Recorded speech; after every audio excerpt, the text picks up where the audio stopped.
Vous connaissez ma déesse danseuse indienne. Je vous l'ai présentée déjà il y a un peu de temps. Je laisse maintenant aujourd'hui la parole à mon ami Francis Bourquin, qui est passionné de l'Inde et qui vous en parlera avec beaucoup plus de détails et avec ses propres mots. Je vais essayer de décrire quel est mon ressenti par rapport à la toile que nous livre notre ami Henri. Au préalable, peut-être quelques mots. Comme vous le savez, dans ce petit préambule, le plein naît du vide.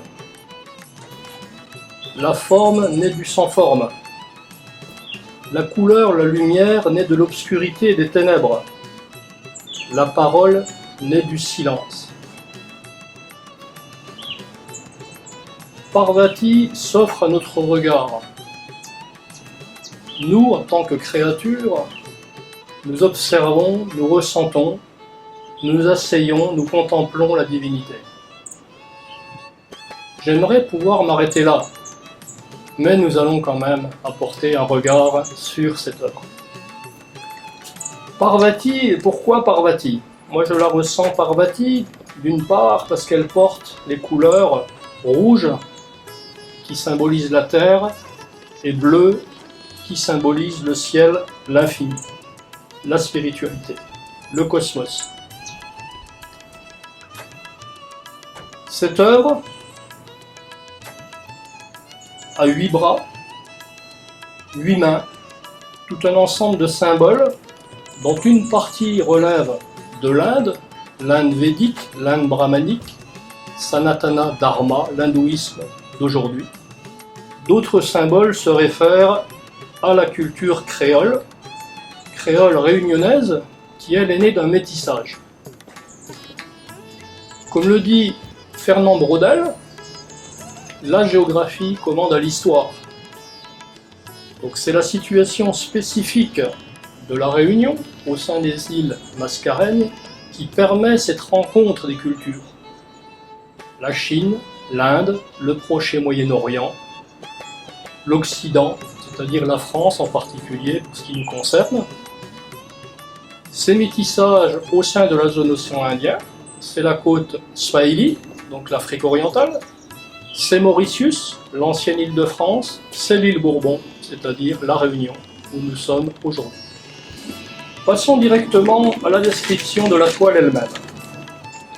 Alors le premier symbole qui me paraît particulièrement important, c'est le Om, que la déesse présente dans sa main droite. Dans la tradition, on l'appelle Aum Kara. C'est la vibration primordiale. C'est le moment où va se révéler le monde. C'est la création du monde. Ce Om est fondamental parce que simultanément apparaît Mahamaya, c'est-à-dire l'illusion, la grande illusion, les apparences. Les apparences qui nous renvoient à notre propre ego. Simultanément à la création du monde apparaît l'illusion de la séparation, l'illusion de la dualité. Alors, le deuxième symbole particulièrement important, c'est donc Shiva Nataraj, le danseur cosmique. Ce danseur cosmique s'inscrit bien évidemment dans la symbolique de Shiva. Comme je l'ai dit tout à l'heure, Brahma représente la création du monde. Vishnu représente la conservation et l'harmonie du monde créé. Shiva, lui, représente la destruction et la transformation.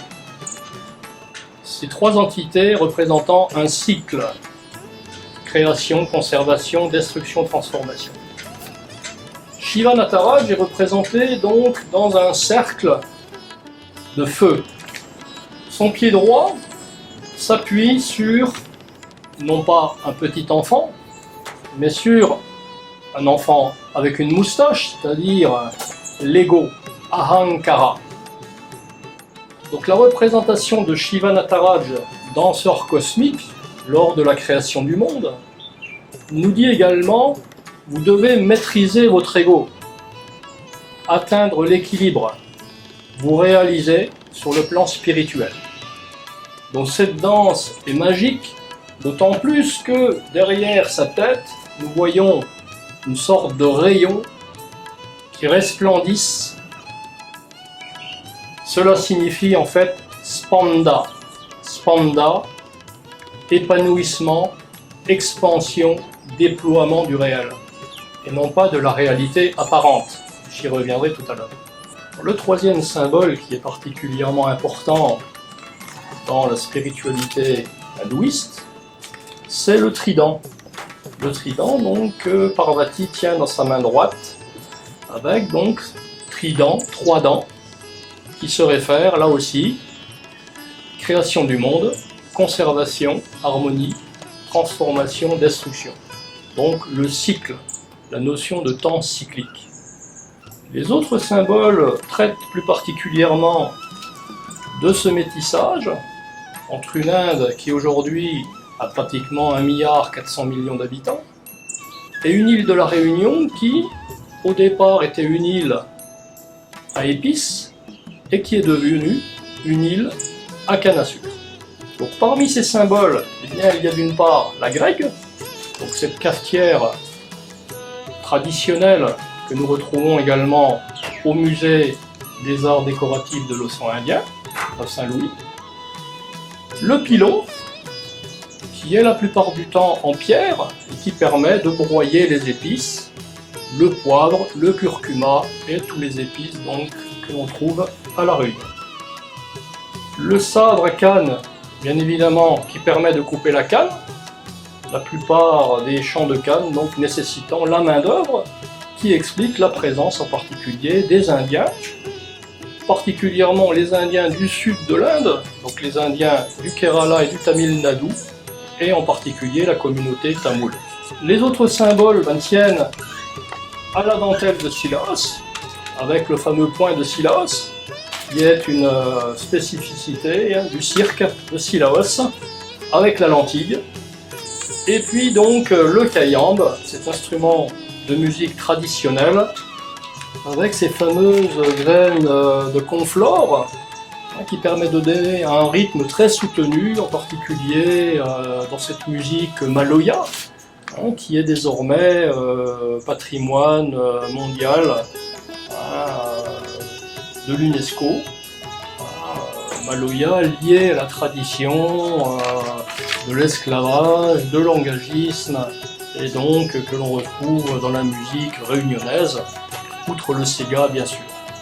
Le prochain objet qui se figure sur cette toile, eh bien, c'est justement le tambour, sur laquelle donc la déesse Parvati se trouve, la peau de tambour nous renvoyant également à la vibration. Tout à l'heure nous étions dans la vibration avec Shiva Nataraj, et bien nous sommes également dans la vibration avec le tambour. Un tambour de couleur bleue, là aussi une couleur très symbolique, cette couleur étant la couleur de la gorge de Shiva, mais étant également nous renvoyant à Bharat, l'Inde, en particulier le barattage de l'océan de lait qui va donner accès à une création extraordinaire, Amrita, l'élixir d'immortalité. La déesse Parvati, donc, en fait, est représentée entre le tambour, sous ses pieds, et une orbe solaire, donc un rayonnement, sa tête étant donc entourée d'un cercle nimbé de lumière, ce qui définit bien sa nature de déesse souveraine, sa nature de déesse mère. D'autres symboles, on pourrait aller bien sûr dans le détail en décrivant le diadème, la fleur, le collier, les bracelets qu'elle porte aux chevilles pour la danse, les différents bracelets à ses 8 bras, donc qui complètent harmonieusement le tableau. Voilà une première lecture. Ce n'est pas la seule, bien évidemment. En fait, ce tableau est d'une densité tout à fait extraordinaire et on reconnaît bien les talents de l'artiste, notre ami Henri.